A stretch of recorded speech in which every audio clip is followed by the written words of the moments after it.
Bullet 313 ಅಷ್ಟೇ ಅಲ್ಲ, ದೇಶದಲ್ಲಿ ಸಕ್ರಿಯವಾಗಿರೋ ಯಾವ ಉಗ್ರಗಾಮಿ ಸಂಘಟನೆಯ ಸದಸ್ಯರು ಕೂಡ ಮೊಬೈಲ್ ಅನ್ನ ಬಳಸ್ತಾ ಇಲ್ಲ. ಅದಕ್ಕೆ ಕಾರಣ ಪೊಲೀಸ್ ಮತ್ತು ಇಂಟೆಲಿಜೆನ್ಸಿ ತಮ್ಮನ್ನ ಟ್ರೇಸ್ ಮಾಡಿಬಿಡ್ತಾರೆ ಅನ್ನೋ ಭಯ. ಹಾಗಿದ್ರೆ ಅವರ ಕಮ್ಯುನಿಕೇಷನ್ ಹೇಗೆ ನಡೀತಾ ಇದೆ ಅನ್ನೋ ಪ್ರಶ್ನೆ ಹುಟ್ಟುತ್ತೆ ಅಲ್ವಾ? ಆ ಪ್ರಶ್ನೆಗೆ ಉತ್ತರ ಇಲ್ಲಿದೆ.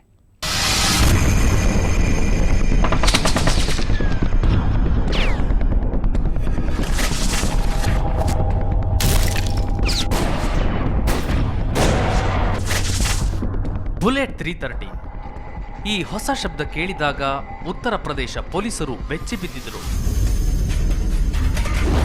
ಅಂದಹಾಗೆ ಈ ಸಂಘಟನೆ ರೂಪುಗೊಂಡಿದ್ದು ಕರಾಚಿಯಲ್ಲಿ. ಅದು ಉಗ್ರರ ಸ್ವರ್ಗ, ಪಾಕಿಸ್ತಾನದ ಕಮರ್ಷಿಯಲ್ ಕ್ಯಾಪಿಟಲ್. ಅದೇ ಹೊತ್ತಿನಲ್ಲಿ ಕರಾಚಿಗೆ ಹೋದ ಒಂದು ಫೋನ್ ಕಾಲ್ ಬೆನ್ನು ಹತ್ತಿದಾಗ ಈ ಬುಲೆಟ್ 313 ಸುಳಿವು ಹತ್ತಿತು. ಅಂದಹಾಗೆ ಈ ಬುಲೆಟ್ 313ಗೆ ಸೌದಿ ಅರೇಬಿಯಾ ಲಿಂಕ್ ಇದೆ. ಬ್ಲಾಸ್ಟ್ ಆದ ಆ ದಿನ ಈ ಹೊಸ ಸಂಘಟನೆಯ ಸದಸ್ಯರಿಗೆ ಸೌದಿಯಿಂದ 2 ಕಾಲ್ಗಳು ಬಂದಿವೆ.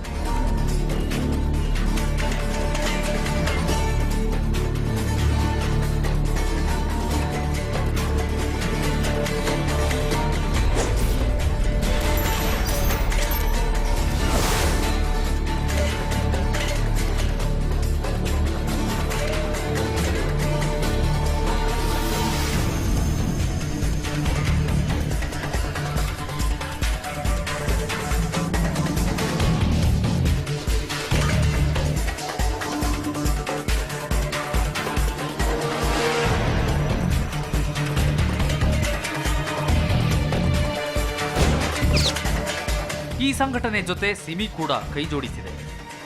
ಸಿಮಿ, ಇಂಡಿಯನ್ ಮುಜಾಹಿದೀನ್ ಮತ್ತು ಬುಲೆಟ್ 313 ಸದಸ್ಯರು ಉತ್ತರ ಪ್ರದೇಶ, ಕರ್ನಾಟಕ, ಆಂಧ್ರಪ್ರದೇಶ, ಚಂಡೀಗಢ, ಮಧ್ಯಪ್ರದೇಶ, ಪಶ್ಚಿಮ ಬಂಗಾಳಗಳಲ್ಲಿ ಆಗಾಗ್ಗೆ ಸಭೆ ಸೇರುತ್ತಿದ್ದಾರೆ. ಈ ಸಂಘಟನೆ ಅತಿ ಹೆಚ್ಚು ಸಕ್ರಿಯವಾಗಿರುವ ರಾಜ್ಯ ಉತ್ತರ ಪ್ರದೇಶ. ಅದೊಂದೇ ರಾಜ್ಯದಲ್ಲಿ ಬುಲೆಟ್ 313ನ 40 ಸ್ಲೀಪರ್ ಸೆಲ್ಗಳು ಕೆಲಸ ಮಾಡುತ್ತಿವೆ.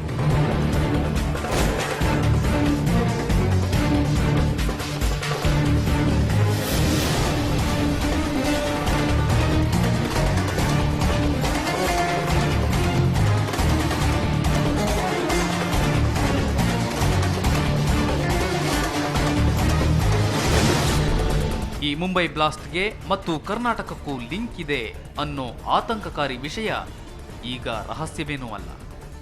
ಮುಂಬೈ ATS ಈಗಾಗಲೇ ಕರ್ನಾಟಕದಲ್ಲಿ ತನಿಖೆ ಮಾಡಿದೆ. ಅವರೆಲ್ಲರ ಅನುಮಾನ ಇರುವುದು ಕುಂಬಳೆಯಲ್ಲಿ. ಅದು ಉಗ್ರ ರಿಯಾಜ್ ಭಟ್ಕಳ್ ನೆಟ್ವರ್ಕ್ ಇರೋ ಪ್ರದೇಶ.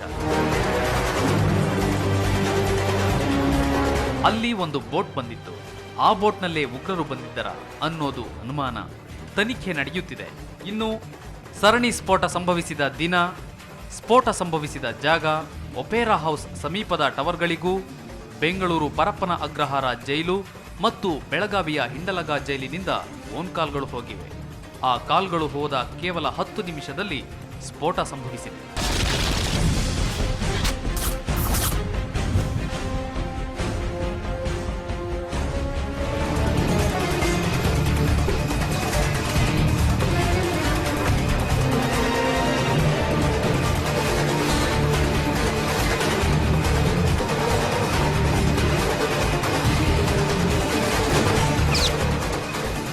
ಇನ್ನು ಈ ಬುಲೆಟ್ 313 ಸಂಘಟನೆ ಸದಸ್ಯರಿಗೆ ಭಟ್ಕಳ ಮತ್ತು ಉಡುಪಿಯ ಕಲ್ಲು ಕ್ವಾರಿಗಳಿಂದ ಸ್ಫೋಟಕಗಳು ರವಾನೆಯಾಗುತ್ತಿವೆ. ಇಂಡಿಯನ್ ಮುಜಾಹಿದೀನ್ಗೆ ಸ್ಫೋಟಕಗಳ ರವಾನೆಯಾಗುತ್ತಿದ್ದು, ಹೀಗೆ ಸಪ್ಲೈ ಮಾಡುತ್ತಿರುವ ವ್ಯಕ್ತಿ ರಿಯಾಜ್ ಭಟ್ಕಳ್ಗೆ ಮಾತ್ರ ಗೊತ್ತಿದ್ದಾನೆ. ಅವನೊಬ್ಬನನ್ನ ಬಿಟ್ಟು ಆ ವ್ಯಕ್ತಿ ಮಿಕ್ಕ ಯಾರೊಬ್ಬರ ಜೊತೆಯಲ್ಲೂ ಮಾತನಾಡಿಲ್ಲ ಎನ್ನುತ್ತಿವೆ ಪೊಲೀಸ್ ಮೂಲಗಳು. ಈ ರಿಯಾಜ್ ಭಟ್ಕಳ ಈಗ ಎಲ್ಲಿದ್ದಾನೆ ಅನ್ನೋದು ನಿಗೂಢ ರಹಸ್ಯ. ಬುಲೆಟ್ 313 ಸೃಷ್ಟಿಕರ್ತ ಕೂಡ ಅವನೇ ಎನ್ನುತ್ತಿವೆ ಮೂಲಗಳು. ಇನ್ನು ಇವರ ಆಪರೇಷನ್ ಸಿಸ್ಟಮ್ ಕೂಡ ಡಿಫರೆಂಟ್. ಬುಲೆಟ್ 313 ಸಂಘಟನೆ ಸದಸ್ಯರು ಈಗ ಮೊಬೈಲ್ ಫೋನ್ ಅಥವಾ ಸ್ಯಾಟಲೈಟ್ ಫೋನ್ನಲ್ಲಿ ಮಾತನ್ನೇ ಆಡೋದಿಲ್ಲ. ಅವರ ಸಂಪರ್ಕ ಸಾಧನವಾಗಿರುವುದು ಈಗ ಖಾಲಿ ಹೊಡೆಯುತ್ತಿರುವ STD ಬೂತ್ಗಳು ಹಾಗೂ ಕಾಯಿನ್ ಫೋನ್ ಬೂತ್ಗಳು. ಈ ಸಂಘಟನೆಯಷ್ಟೇ ಅಲ್ಲ, ಸಿಮಿ ಕೂಡ ತಮ್ಮ ಸದಸ್ಯರಿಗೆ ಮೊಬೈಲ್ ಫೋನ್ ಬಳಕೆ ನಿಷೇಧಿಸಿದೆ. ಸಿಮಿಯಲ್ಲೂ ಈ ಆದೇಶ ಜಾರಿಯಾಗಿದೆ. ಉಗ್ರರು ತಮ್ಮ ಸ್ಫೋಟದ ಪ್ಲಾನ್ ಬಗ್ಗೆ ಮಾತನಾಡಿಕೊಳ್ಳುವುದು ಮುಖಾಮುಖಿ ಭೇಟಿಯಲ್ಲಿ ಮಾತ್ರ.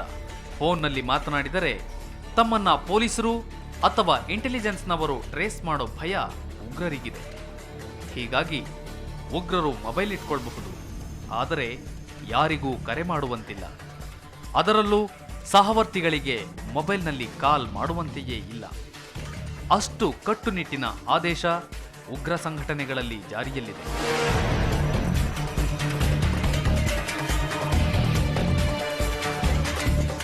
ಇಷ್ಟೆಲ್ಲ ಪಕ್ಕಾ ಪ್ಲಾನ್ ಇಟ್ಟುಕೊಂಡೇ ಅಟ್ಯಾಕ್ ಮಾಡಿರುವ ಉಗ್ರರು ಒಪೇರಾ ಹೌಸ್ನ ಸಿಸಿಟಿವಿಯಲ್ಲಿ ಸಿಕ್ಕಿಬಿದ್ದಿದ್ದಾರೆ.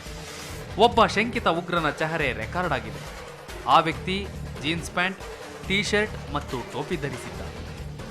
ಆದರೆ ಸಿಕ್ಕಿರುವ ಚಿತ್ರ ಮಸುಕಾಗಿದೆ. ಹೀಗಾಗಿ ತನಿಖೆ ಮುಂದೆ ಹೋಗುತ್ತಿಲ್ಲ. ಆದರೂ ಬಂಧಿಸಿರುವ ಇಬ್ಬರು ಶಂಕಿತರ ಮೇಲೆ ಮುಂಬೈ ಪೊಲೀಸ್ ಈಗ ಎಫ್ಐಆರ್ ದಾಖಲಿಸಿದೆ. ಅವರಿಬ್ಬರೂ ಹಿಜ್ಬುಲ್ ಮುಜಾಹಿದೀನ್ ಉಗ್ರರು.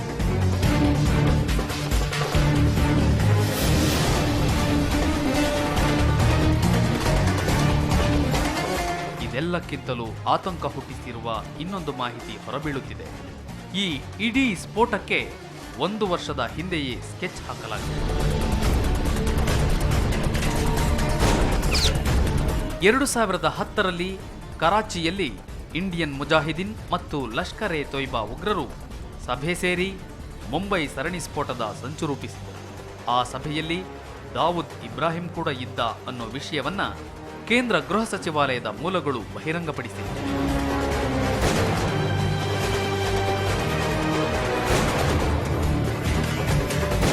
ಇದೆಲ್ಲಕ್ಕಿಂತಲೂ ಆತಂಕ ಹುಟ್ಟಿಸಿರುವ ಇನ್ನೊಂದು ಸ್ಫೋಟಕ ಮಾಹಿತಿ, ಮುಂಬೈ ಸರಣಿ ಸ್ಫೋಟಕ್ಕೆ ಉಗ್ರರು ಬಾಂಬ್ಗಳನ್ನು ಪೊಲೀಸರಿಂದಲೇ ಕದ್ದಿದ್ದಾರೆ ಅನ್ನೋದು.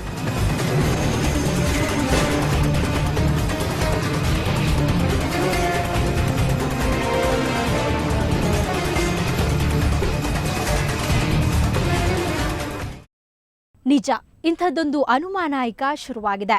ಮುಂಬೈ ಬ್ಲಾಸ್ಟ್ಗೆ ಉಗ್ರರು ಪೊಲೀಸರಿಂದಾನೇ ಬಾಂಬ್ ಕದ್ದುಕೊಂಡು ಹೋದ್ರಾ ಅನ್ನೋದು. ಅದಕ್ಕೆ ಉತ್ತರ ಹೇಳೋಕ್ಕೂ ಮುಂಚೆ ಒಂದು ಸ್ಮಾಲ್ ಬ್ರೇಕ್.